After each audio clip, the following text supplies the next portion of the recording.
भैया तिलक नगर चलोगे? हाँ मैडम बैठो। अरे ये तो मेरा पति है।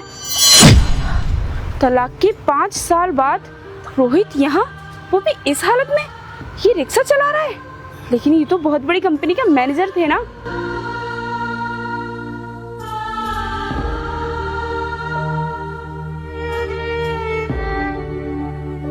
मैम साहब बैठिए ना जल्दी। जी, वैसे अगर आप बुरा ना माने तो आपसे एक बात पूछूं? पूछिए मैम साहब। आपकी हालत को देखकर मुझे ऐसा लग रहा है कि आप परेशान हो। क्या बात है? मैम साहब आप हमारी परेशानी के बारे में जानकर क्या करोगी? आपको कहाँ जाना है? आप बैठो रिक्शे में, मैं छोड़ दूंगा आपको। अरे मैं आपको जानती हूँ, इसलिए आपके बारे में पूछ रही हूँ। क्या मैम साहब आप हमको जानती हो? अरे आप हमको कैसे जानती होगी? आप तो देखने में बहुत अमीर लग रही हो और हम तो एक मामूली से रिक्शा चलाने वाले हैं, फिर आप हमको कैसे जानती हो? आप पहले अशोक नगर सोसाइटी में रहते थे ना? हाँ मैम साहब हम अशोक नगर सोसाइटी में ही रहते थे। इसका मतलब आप हमको जानती हैं? नहीं, मैं आपको नहीं जानती हूँ। मैं तो आपकी वाइफ को जानती हूँ। आपकी वाइफ और मैं एक साथ कॉलेज में पढ़ते थे। हम दोनों बहुत अच्छे दोस्त थे और 1-2 बार मैं आपके घर भी आई थी, वहीं पर मैंने आपको देखा था।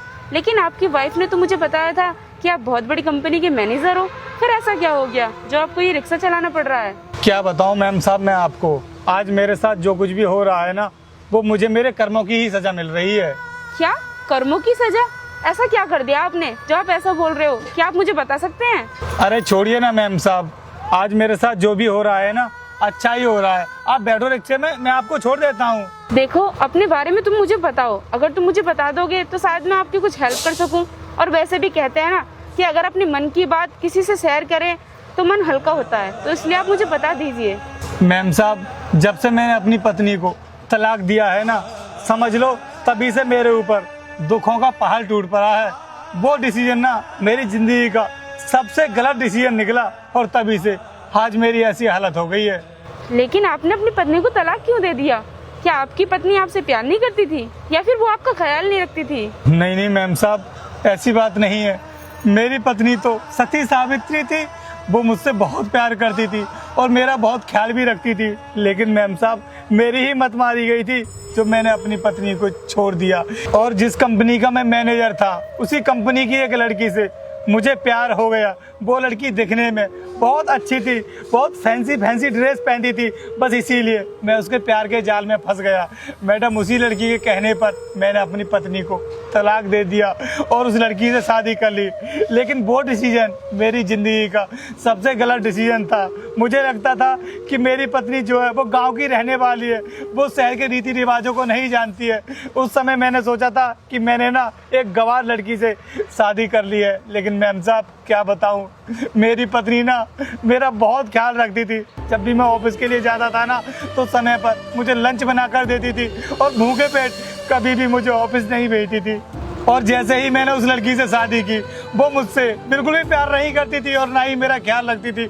वो तो बस मेरे पैसों की वजह से मेरे साथ आई थी। मैडम आपको पता है मेरी पत्नी ने ना मुझे बहुत समझाया था कि जिस लड़की के चक्कर में तुम इतना पागल हो रहे हो ना, वो तुमसे कोई प्यार नहीं करती। लेकिन मैंने अपनी पत्नी की एक बात नहीं मानी और उस लड़की से शादी कर ली। मैम साहब ये डिसीजन ना मेरी जिंदगी का सबसे गलत डिसीजन था। अगर मैं उस लड़की से शादी नहीं करता तो शायद आज मुझको ये रिक्शा नहीं चलाना पड़ रहा होता। पर उस लड़की ने तुम्हें छोड़ क्यों दिया? क्योंकि तुम तो अच्छा खासा पैसा कमा रहे थे।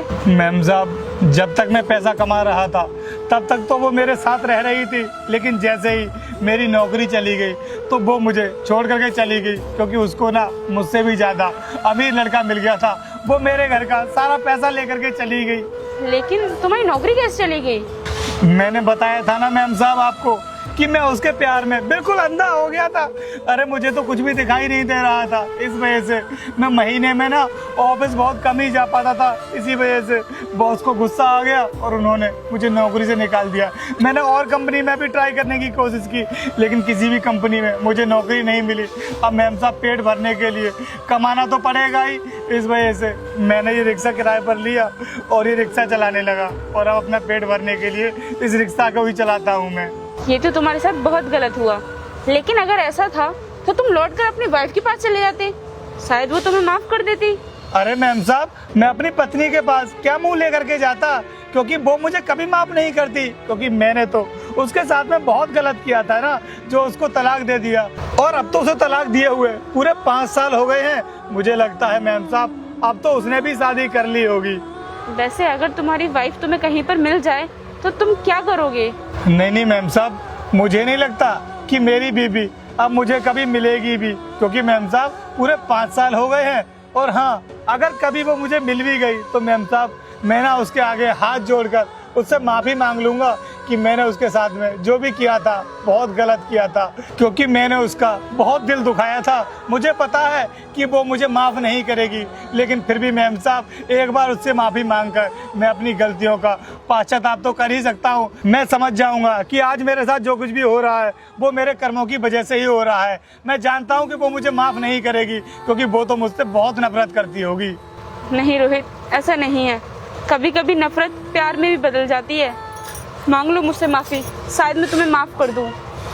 अरे अनुष्का, तुम और यहाँ पर?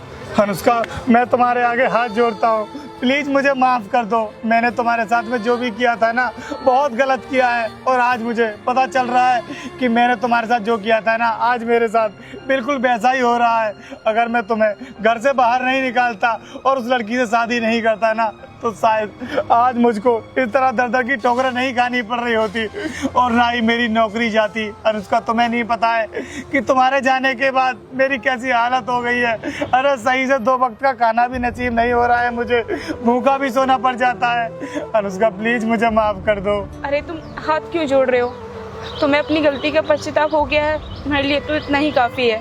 और क्या कह रहे थे तुम कि मैंने दूसरी शादी कर ली होगी?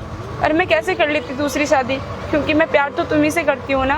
और जब तुम मुझे घर से बाहर निकाला था ना तो मैं अपने भाई के पास शहर चली गई, वहीं से मैंने अपनी पढ़ाई कंटिन्यू की, और उसके बाद मेरी एक प्राइवेट कंपनी में जॉब लग गई। आज मैं वहीं पर जॉब कर रही हूँ, और मैं तुम्हें माफ़ तो कर दूँगी, लेकिन मेरी एक शर्त है। हाँ, बताओ अनुष्का, तुम्हारी क्या शर्त है? अरे मैं तो तुम्हारी हर शर्त मानने के लिए तैयार हूँ, बस तुम तो मुझे माफ़ कर दो। तुम्हें मुझसे दोबारा से शादी करनी होगी। बोलो, करोगी मुझसे शादी? क्या कहा अनुष्का? शादी?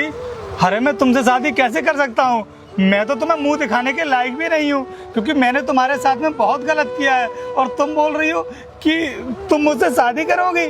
देखो, जो गलती तुमने की है उसकी सजा तुम्हें मिल चुकी है, और एक गलती तो भगवान भी माफ़ कर देता है, तो मैं तो फिर भी इंसान हूँ। देखो, जितना प्यार मैं तुमसे पहले करती थी आज भी उतना ही प्यार करती हूँ, लेकिन आज तुम्हें मुझसे एक वादा करना होगा कि आगे से कभी भी तुम मुझे छोड़कर नहीं जाओगे, मुझे कभी धोखा नहीं दोगे। अनुष्का, मैं तुमसे वादा करता हूँ कि मैं तुमको कभी धोखा नहीं दूंगा, और ना ही कभी तुमको छोड़ करके जाऊंगा। और जो प्यार मैं तुमको पहले नहीं दे पाया ना, मैं तुमको पूरा प्यार दूंगा, लेकिन मुझे माफ़ कर देना। मेरी गलतियों के लिए मुझे कभी सुनाना मत, प्लीज़ अनुष्का, मुझे माफ़ कर दो।